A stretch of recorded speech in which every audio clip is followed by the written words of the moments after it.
নমস্কার। আজ নবমী।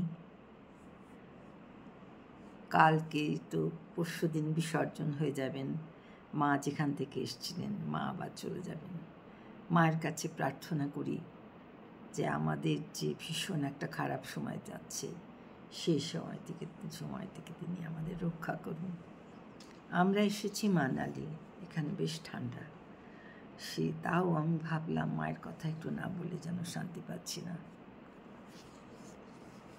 এই যে আমার দুর্গা, এই আমার মা সারদা, তার সম্বন্ধে আমি একটু কিছু বলতে পারি।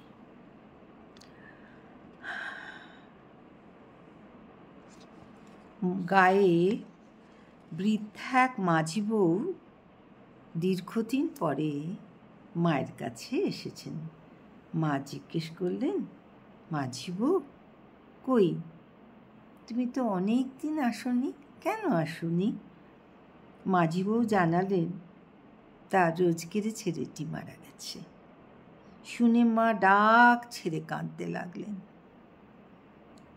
যার গলার সুর কখনো শোনা যায় না তাকে উচ্চস্বরে কাঁদতে দেখে সেবক সাধুটি ব্যস্ত হয়ে বাইরে বেরিয়ে এলেন। তিনি এক অদ্ভুত দৃশ্য দেখলেন। দু মাই সন্তান শোকে কাঁদছেন। কার সন্তান সেটা বোঝা যাচ্ছে না। পরে একটু শান্ত হয়ে মা দরিদ্র মাঝি বউকে এক মাথা তেল ও মুড়ি গুড় দিলেন। যাবার সময় বললেন, আবার এসো মাঝি বউ। সুতরাং মার হচ্ছে অনাথের প্রতি সেবা। ঈশ্বর তো সকলের মধ্যেই আছেন, মা সবাইকে আপন করে নেন। তাই মায়ের ছিল জীবজ্ঞানী শিব সেবা, এবং এত নরম ছিলেন মা যে কারোর শোক তিনি সহ্য করতে পারতেন না। সেই মা দুর্গারূপী সারদা মাকে আমি আমার ভক্তি অঞ্জলি প্রদান করছি, কারণ এখানে কোনো দুর্গাপুজো আমরা দেখতে পাচ্ছি না।